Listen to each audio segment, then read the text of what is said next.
Namo Bhagavate Vasudevaya. Om Namo Bhagavate Vasudevaya. Om Namo Bhagavate Vasudevaya. Om Namo Bhagavate Vasudevaya. Om Namo Bhagavate Vasudevaya. Om Namo Bhagavate Vasudevaya.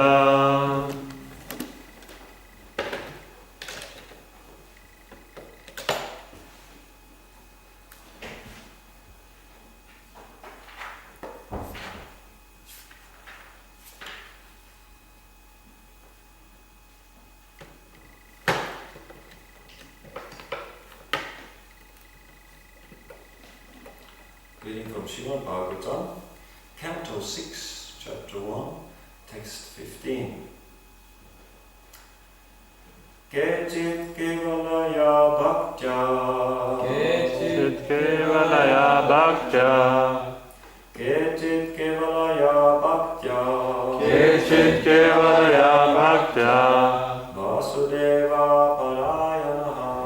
Vasudeva parayanaha. Vasudeva parayanaha. Vasudeva parayanaha. Aghamdunvanti karsnena.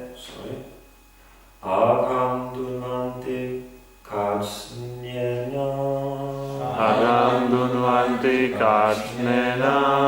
Aghamdunvanti karsnena. Aghamdunvanti karsnena. Niharamiva bhaskaram. Niharamiva bhaskara. Niharamiva bhaskaram. Niharamiva bhaskara. Kechit kevalaya bhaktya. Kechit kevalaya bhaktya. Vasudeva parayanaha. Vasudeva parayanaha. Aghamdunvanti karsnena. Aghamdunvanti karsnena. Niharam iva bhaskaraha. Niharam iva bhaskara. Christians. Kechit kevalaya bhaktya. Kechit kevalaya bhaktya. Vasudeva parayana. Vasudeva parayana. Aghamdunvanti karsnena. Aghamdunvanti karsnena. Niharamiva bhaskara. Niharam iva bhaskara. Kechit kevalaya bhaktya. Kechit kevalaya bhaktya. Vasudeva parayana. Vasudeva parayana. Aghamdunvanti karsnena. Aghamdunvanti karsnena. Niharam iva bhaskara. Niharamiva bhaskara. Kechit kevalaya bhaktya. Kechit kevalaya bhaktya. Vasudeva parayanaha. Vasudeva parayana. Aghamdunvanti karsnena. Aghamdunvanti karsnena. Niharam iva bhaskaraha. Niharam iva bhaskara. Kechit kevalaya bhaktya. Kechit kevalaya bhaktya. Vasudeva parayana. Vasudeva parayana. Aghamdunvanti karsnena. Aghamdunvanti karsnena. Niharam iva bhaskara. Niharam iva bhaskara. Kechit kevalaya bhaktya. Kechit kevalaya bhaktya. Vasudeva parayanaha. Vasudeva parayana. Aghamdunvanti karsnena. Aghamdunvanti karsnena. Niharam iva bhaskaraha. Niharam iva bhaskara. Kechit. Kechit. Some people. People. Kevalaya bhaktya. Kevalaya bhaktya. By executing unalloyed devotional service. By executing unalloyed devotional service. Vasudeva. Vasudeva. to Lord Krishna, Lord Krishna, the all-pervading Supreme Personality of Godhead, the all-pervading Supreme Personality of Godhead, Narayana, completely attached, completely attached, only to such service, without dependence on austerity, without dependence on austerity, penance, cultivation of knowledge, or pious activities, Agam, all kinds of sinful reactions, Dunvanti, destroy, Krsna, completely, with no possibility that sinful desires will revive. Niharam, fog, Eva, like, Bhaskara, the sun. Translation and purport by His Divine Grace, A.C. Bhaktivedanta Swami Srila Prabhupada. Only a rare person who has adopted complete, unalloyed devotional service to Krishna can uproot the weeds of sinful actions with no possibility that they will revive. He can do this simply by discharging devotional service, just as the sun can immediately dissipate fog by its rays. So the report is a bit long, so I have to split it up. So I'll take half of it, so maybe the next morning speaker may complete it. In the previous verse, Shukadeva Goswami gave the example that the dried leaves of creepers beneath a bamboo tree may be completely burnt to ashes by a fire, although the creepers may sprout again because the root is still in the ground. Similarly, because the root of sinful desire is not destroyed in the heart of a person who is cultivating knowledge, but who has no taste for devotional service, there is a possibility that his sinful desires will reappear, as stated in Srimad Bhagavatam 10.14.4. Shreyastim bhaktim udasyate vibo krisyanti ye kevala bodha lamtaye.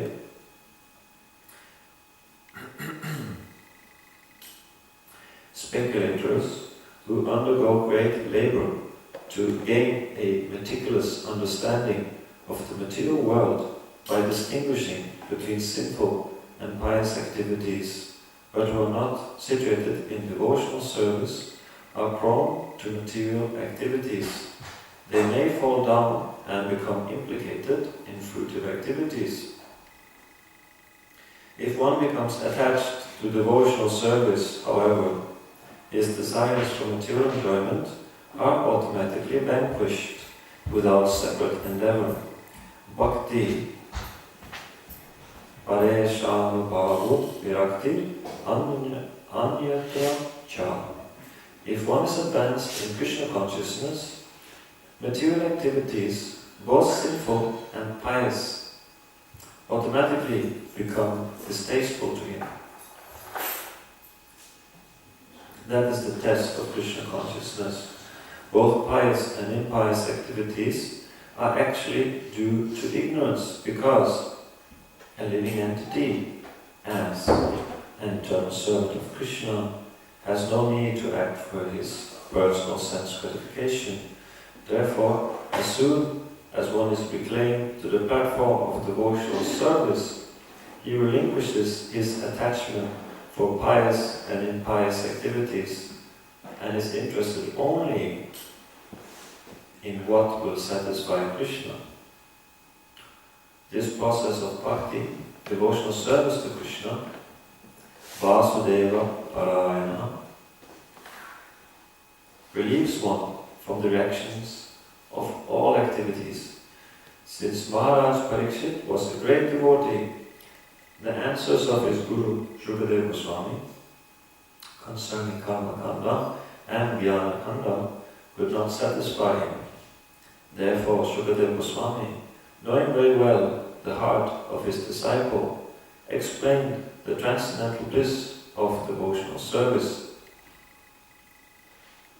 The word kechit, which is used in this verse, means a few people, but not all.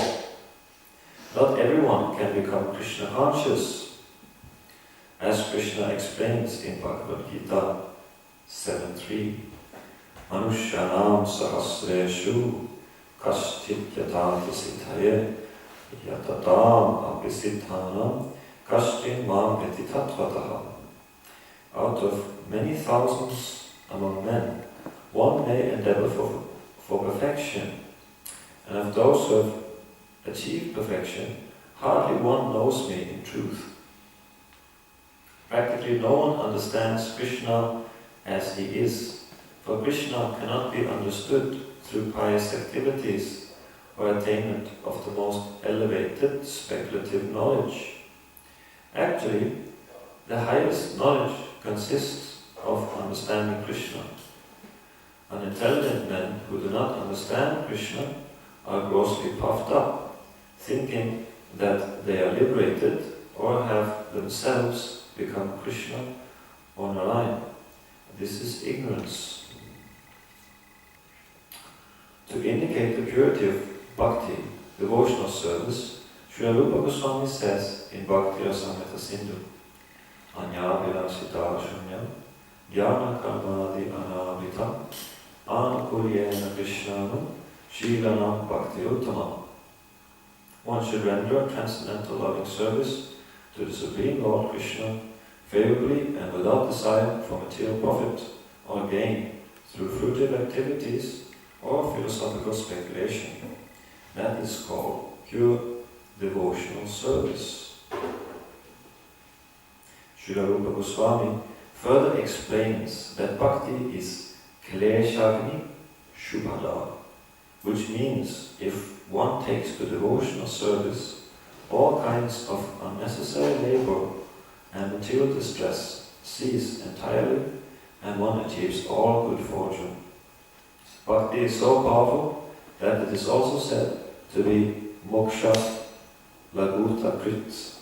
In other words, it minimizes the importance of liberation. So we'll stop here. That leaves approximately half of the purport. So I'll read the verse translation again. Only a rare person who has adopted complete, unalloyed devotional service to Krishna can uproot the weeds of sinful actions with no possibility that they will revive. He can do this simply by discharging devotional service, just as the sun can immediately dissipate fog by its rays.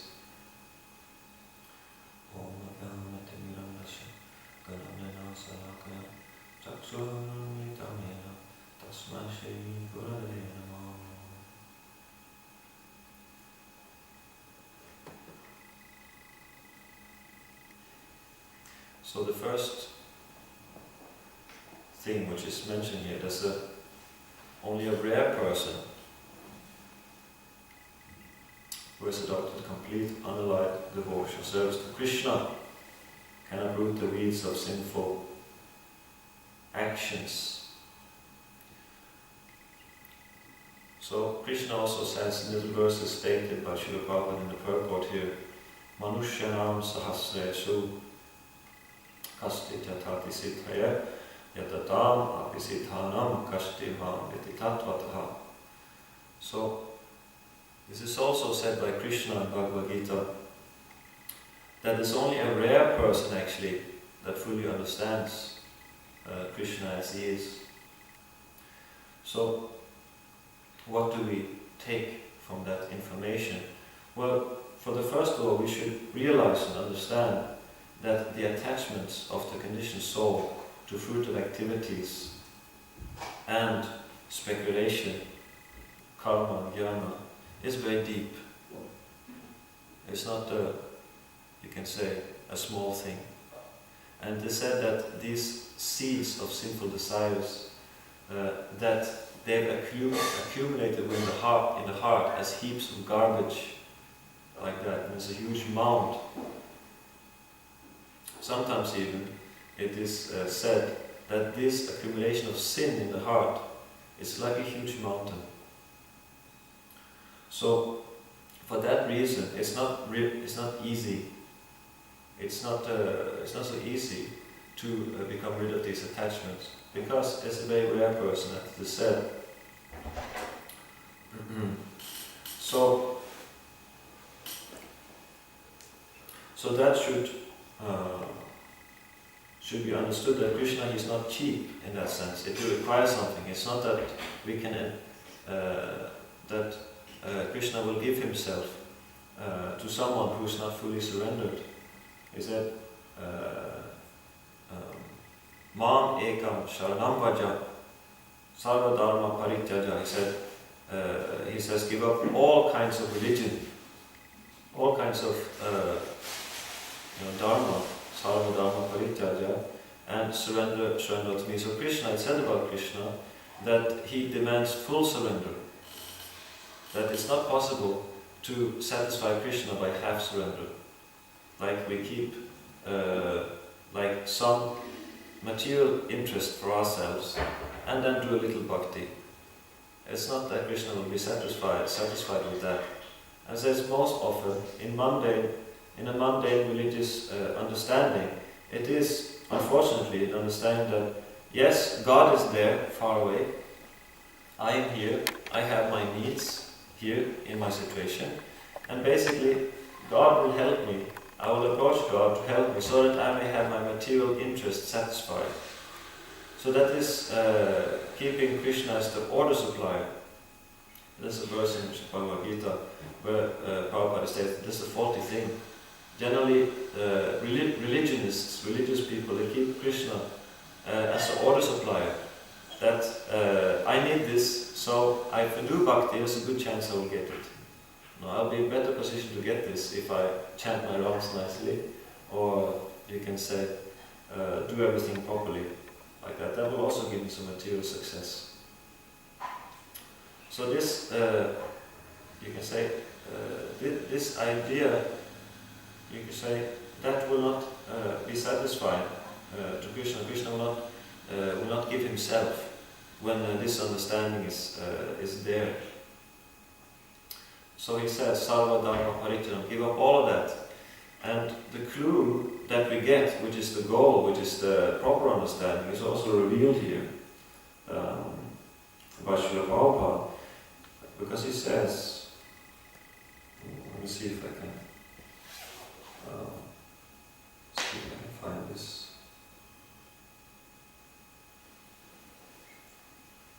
The clue was that a devotee doesn't act for anything other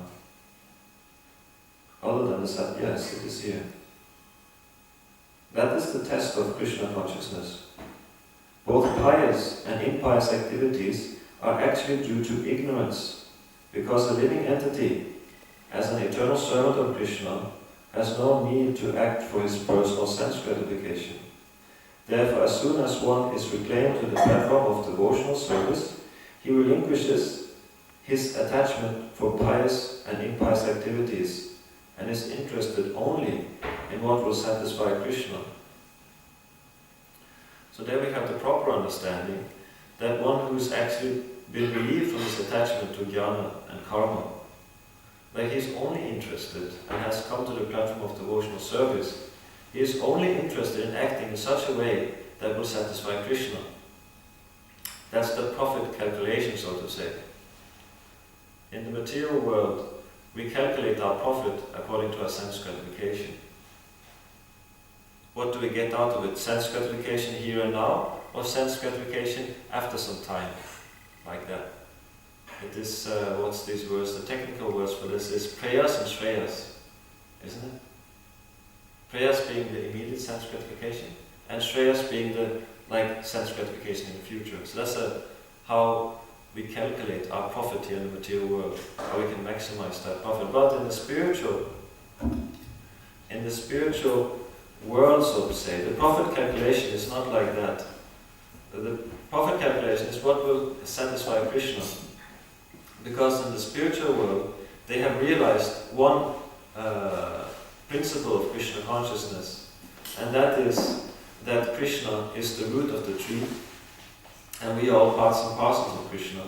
So, by watering the root of the tree, then automatically the twigs, the little twigs and branches, they are automatically satisfied.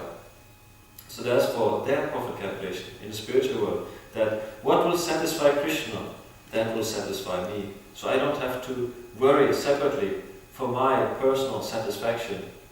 If I can simply satisfy Krishna, then automatically I myself will be satisfied. So that is the profit calculation in the spiritual world. But unfortunately, we are still somewhat calculating our material profit. And because one is calculating one's material profit, then one cannot understand Krishna. Not fully. We may have glimpses of Krishna, some understanding, partial understanding in a conditioned state.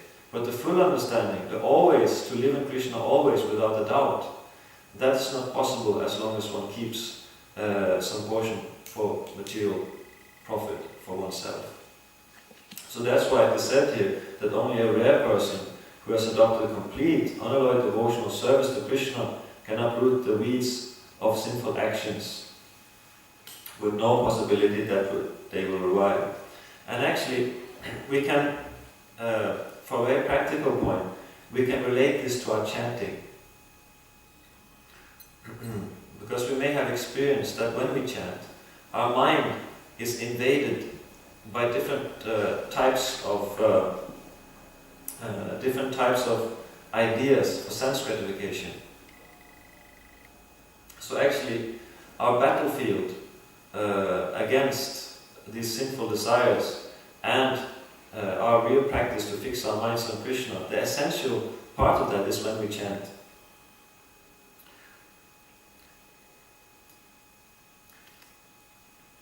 And the practice when we chant is that immediately when we see our mind is being invaded by any kind of thought for material sense gratification, or any kind of distraction, we should know that we are chanting at that point Nama Parad. Because that is also an offense to be inattentive while chanting. So just any kind of thought that is distracting us from simply hearing the Lord's name, that is inattentive chanting. And as long as we're doing inattentive chanting, we're doing Nama Parad. And that means that these desires, they will not be uprooted. We'll not be able to uproot our material desires by chanting Nama Parad. By chanting Nama Parad, it is stated by the Acharyas that you only get three things. You get Artha, Dharma, and Karma. Like the fourth thing is not achieved by Nama Parad. You don't even get liberated. But by chanting Namabhas, that means the clearing stage, then the fourth thing is available. That means moksha is available. One will be liberated.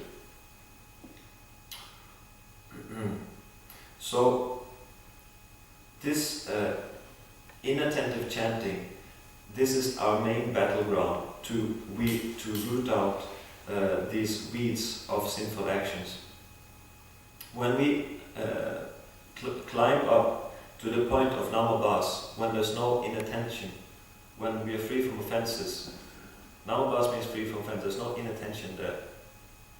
And the symptom that we're chanting Namabhas is that the mind is not oscillating.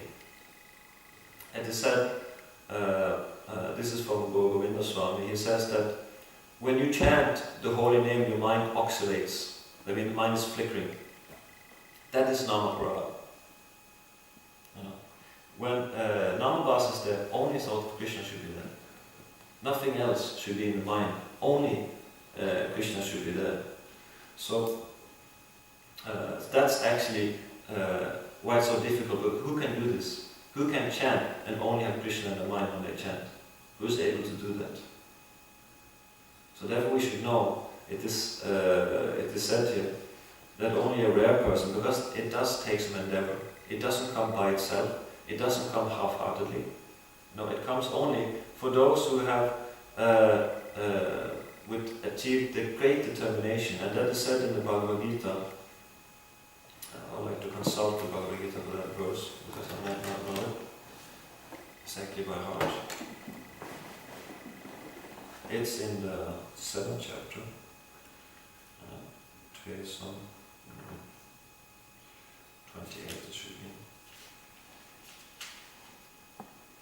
It said, Yesam Tvanta Gatam Papam Jananam Punya Karmanam Te Dvandva Mohani Mukta Bhajante Ma Tridhavrataha. It said that persons who have acted piously in previous lives and in this life, and whose sinful actions are completely eradicated, are freed from the dualities of delusion, and they engage themselves in my service with determination. So that's the real requirement, that determination. We cannot elevate ourselves from the position of Namaprad to offenseless chanting if the determination is not there. So that's actually the only price that's necessary to come to the Namabha stage, that one has to be determined. One has to really be determined. Like, I don't want to space out my rounds. No, I'm not going to space out my rounds, because I know by spacing out my rounds, basically, I'm saying to Krishna, I'm not ready.